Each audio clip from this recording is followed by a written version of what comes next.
getting towards the end of 2025, which feels wild to say, but I thought it would be a great opportunity to reflect on some of the key performing, acting opportunities I have had over the last year. And obviously I can't cover everything, but just a few things, and like reflect on them, and it might help as well going into 2026. Also, if you want to support my journey and also see where I go next year, then please do subscribe, because that really does help me out, and I'm really trying to get to 500 subscribers before the end of the year.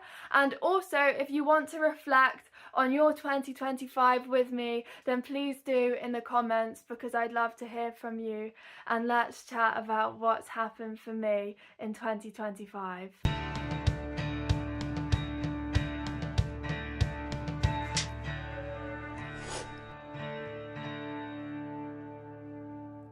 So the first performance I did of the year was in February, where I was blessed to have the opportunity to be part of a scratch night, and it was my first ever scratch night. It was my London debut, and it was just really fun and really exciting. And I feel like something that I really learned from that process was to really not get too in your head about how long you have to rehearse, because I think sometimes you can get into a pattern of thinking like, oh, I've only got this long left of my rehearsal period. Whereas really, we had 3 hours of rehearsal before the day to stage a piece that was about, what, 7 pages maybe?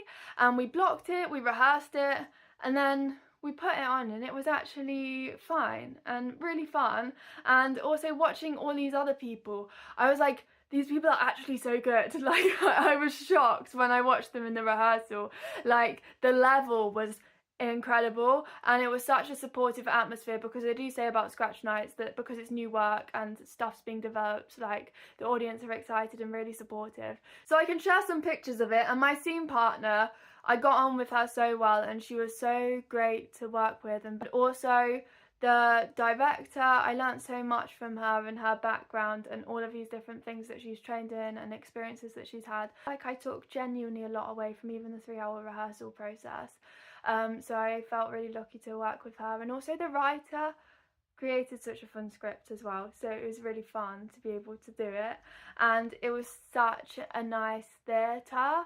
And also what happened in February was I had, I think, potentially my first ever general meeting, which is basically you're not auditioning for a specific project, you're just meeting people, and they sort of see a bit of your acting, and they sort of get to know you as an actor, so they can keep you on file and maybe invite you to audition for things, which was such a great opportunity. And I really want to look into doing more of those. And I met some really big people within theatre in my region, which is really useful, because I feel like what people don't often tell you about acting is that it's a challenge to even be seen for anything.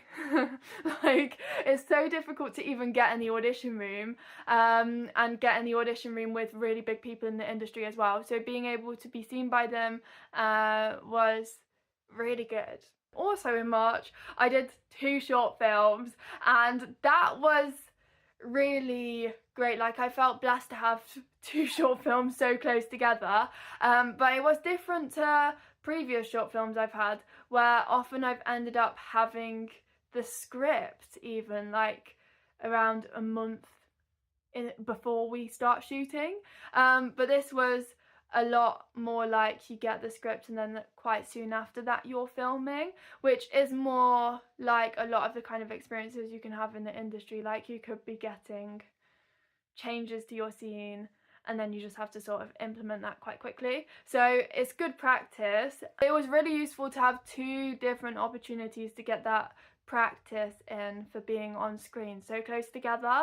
And one of them was a student film that was a really interesting film to be a part of, and a really interesting sort of rom-com format. So I can link to these actually below. And also another one, there's someone who I feel like I would feel weird naming, but it was someone who is just one of those people who I meet everywhere and I don't quite know where I know them from, just the industry, and their group of people who they often make films with. They now have a production company, so I should link that below. And we did a 60-second short film for a competition, and they won it, which I feel like they should get all the credit for that. And I think that's what's really nice as well about short films, because I think as you get to those really big kind of feature films, the people who are doing the press tours and everything, and the people who are getting all of the opportunities to talk about the project and all of the credit, are the actors. Whereas really within the short films, it's very much the other way around. Like, the students put so much time into the lead up to the shoot for the student film, and I just sort of learnt my lines, did my prep, and then was there for like a couple hours or something. Whereas they put in so much work. And then the same with this other 60-second film. Like, I think the fact that we give credit to the filmmakers and the crew and the writers a lot more on smaller projects, I think is really important, and it's a shame that that gets lost, because it's the crew who are often spending the longest time on set. Like, they're like 15-16 hours, whereas like actors are called into set, out of set, and all of that. Like, doing that kind of crew work is a lot, and I think we don't like celebrate that enough, and like celebrate the hard work they put in. And then in late spring kind of time, I auditioned for the National Youth Theatre Rep Company,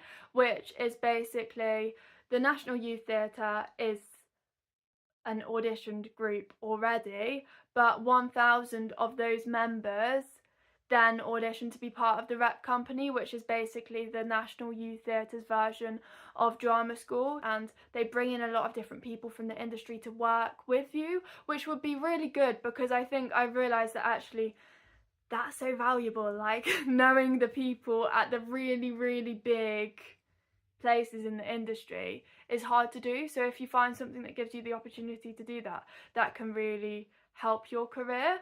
So I auditioned, and last year I didn't get through to round 2, but this year I did. So I learned a bit more about the Rep Company, and I think it's 400, like 40% of the people who audition for Rep Company get through to round 2.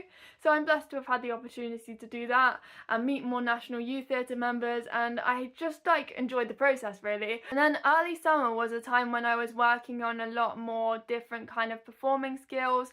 So I got back into doing tap, which I love tap so much. If you know me, you know I love tap. Well, maybe you do know me and you also don't know that, and that's fine, I forgive you. But I love tap, so I love getting back into tap. I also tried salsa, which is so fun, and I go to a Spanish conversation group, so being able to learn more about that sort of like Spanish speaking culture was so fun.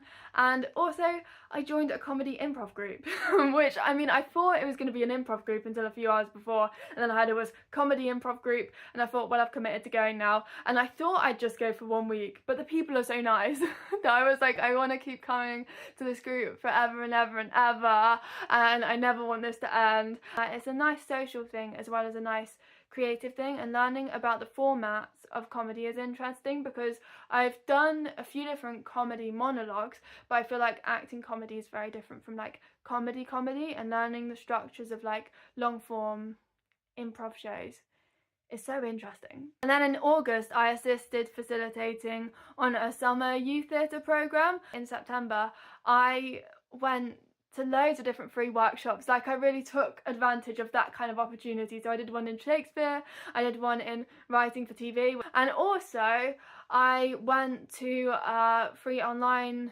Q&A. And then in October I filmed another short film, which was a great day, and I feel like, as with every short film, I learned a lot from it. And then what am I doing for the rest of the year? Well, I have 4 weeks of work at the theatre I have a 0-hour contract at, working backstage on one of their shows, which I think is nice to be able to work in a theatre environment. That's what has sort of happened this year, but also I feel like I've listed a lot of the projects. Obviously there's gonna be projects that I don't get, because this industry, the majority of it is rejection, and also there have been projects that I've got to the final stages of and then haven't got, and that would have seemed like a bigger deal, I guess, if I'd have got it, but no one knows about the jobs that you're close to getting but don't get. But I think I'm not here to complain about that, because obviously, like, lots of people have told me that, like, it takes getting to the final stages a few times sometimes in order to actually book a job, and getting to the final stages of something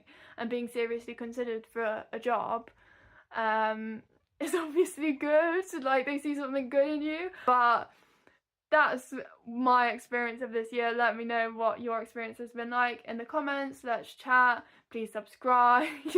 And thank you so much for your support over this year. I really do appreciate it, and it's nice to be able to speak to other people within the industry on this platform. And even if you're not in the industry, it's also nice to be able to speak to people on here. So thank you so much for that, and thank you. Bye.